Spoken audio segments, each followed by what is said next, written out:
to another video on this channel. In this video, I'm going to be talking about Samsung and Apple. Now, I've noticed a lot of times when I've talked about Samsung and Apple, people have various opinions, of course, because you might be a fan of either company. I am a fan of Samsung, by the way. I use Apple products also, so I guess you would say I'm a fan of Apple. So when I talk about both companies, I like their products, but I also think that they can improve their products. And I'm really glad that I see other people out there talking about this also, because when you talk about Samsung and also Apple, those are two companies that are really competing against each other, but also they compete against other manufacturers and other companies that have various services. In a situation with Samsung, and I'm going to start by talking about Samsung because with the Galaxy S8 and S8 Plus, I think those phones are fantastic, but I also think they can be improved. As I also talked about with the Samsung Galaxy S8 Plus, I thought the screen size was way too narrow. I also think for the S8 the screen size is narrow, but I think it makes more sense for the Galaxy S8 because with a phablet and the S8 Plus, you have a screen size and people will probably prefer a larger screen with a phablet. That's one change I would make with the phone. Another change I think with the sensor on the back of the phone, you have the camera lens right next to it. A lot of people are complaining about it. You might want to change that just based on the feedback. A lot of people are saying they're having issues with that. But for the most part, again, I think the phones look great. You know, and again, in the previous video when I said the phones had Karuchi style, it's because the phones look amazing. You have really great designs for those phones. Two edges to the screen and some of the best screen technology out there from Samsung. But when we're talking about TouchWiz on the phone, TouchWiz could be interesting.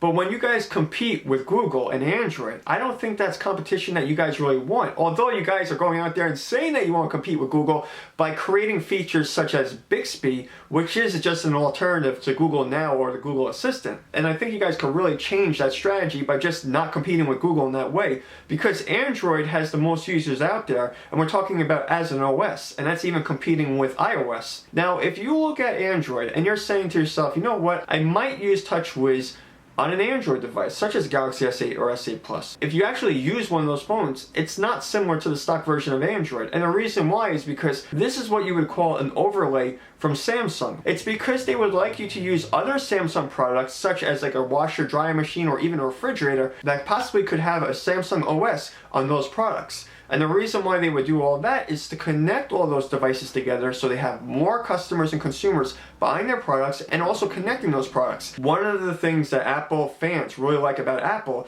is the fact that they can connect all of their devices together. And when you buy a lot of Apple products, the reason why Apple wants you to do that is so you can continue as you upgrade them and then you continue to connect them. Now with Samsung, though, you guys are really trying to compete with Google while you're also wanting those same Android fans to purchase your products. Because for the most part, you're going to convince more Android fans to use your products than iPhone fans. And that's what I was talking about in the previous video. When Apple announces a product, iPhone fans or even Apple fans, they go crazy out there because they're looking to see how Apple is improving their products because Apple has that brand loyalty. Now Google also has brand loyalty because we're talking about Android fans. And when Google acquired Android, one of the first things they did, obviously, was to announce an Android device. And the first Android device was to get people to realize that there was an alternative to iOS. And it worked, because right now, again, Android is the most popular OS in the world. But one of the things they did not do is try to copy every single thing that Apple was doing with iOS. They started working on Android,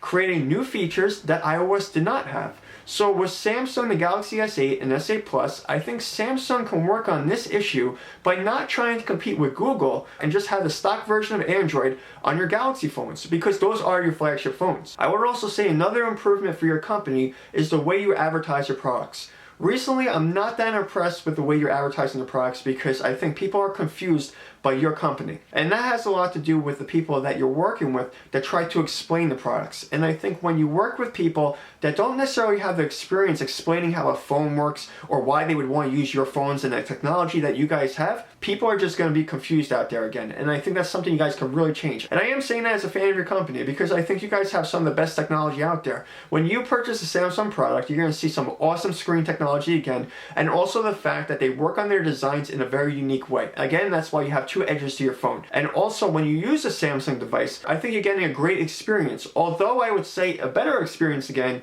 is using Android. Now as far as Apple, because Apple has a lot to do with this also, because Samsung has a lot of pressure to create great devices while they're competing with companies like Google with their services, and also Apple and their services, but really about the iPhone and also iPad. Now with Apple and the iPhone, I think one of the best things about the iPhone is the way they design it, because I think it really has a great design. currently. But when we're talking about iOS, the reason why I've said so many times on this channel that iOS is a mess is because they have product designers working on iOS, and I don't think that's the way to go about doing it.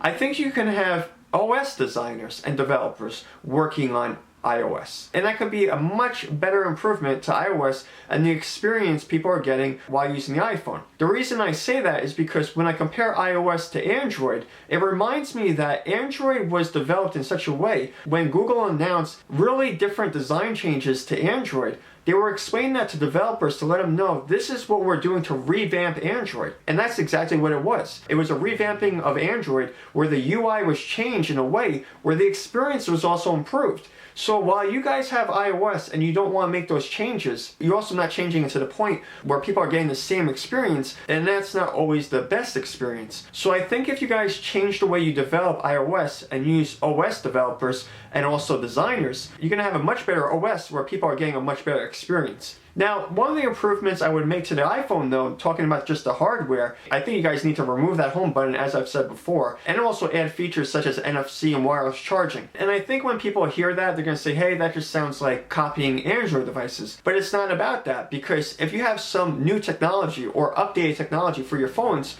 all you're doing is improving your phones. And by improving your phones, you're giving your same customers, or possibly people that might be using Android, more options to use your phone. So I think it's always great to have additional features, and that's just my opinion. Now, if we're talking about the actual phone itself, I think the iPhone right now is designed in a way where it's a cool design. I think it looks nice, but I also think that you guys can improve that and add those additional features so more people that possibly are using Android would look at an iPhone and say, you know what, this might be a phone I would want to use. And I'm saying for people such as myself that have used the iPhone, we're not impressed. And I'm saying that as someone that likes Android, and I also think that Android is better than iOS, because I think with Apple, by not making those improvements to the phone, all they're trying to say is that, you know what, we have fans out there that use our phones and we have brand loyalty, but we don't want those same customers going to another company for a phone. I get that, but by not making those changes, your customers and consumers out there, and even people that use different devices from other manufacturers, are seeing the same thing from your company. So with the iPhone 8 and 8 Plus, I think those are some of the improvements that Apple could make, and it's going to be some cool devices where Apple actually makes those changes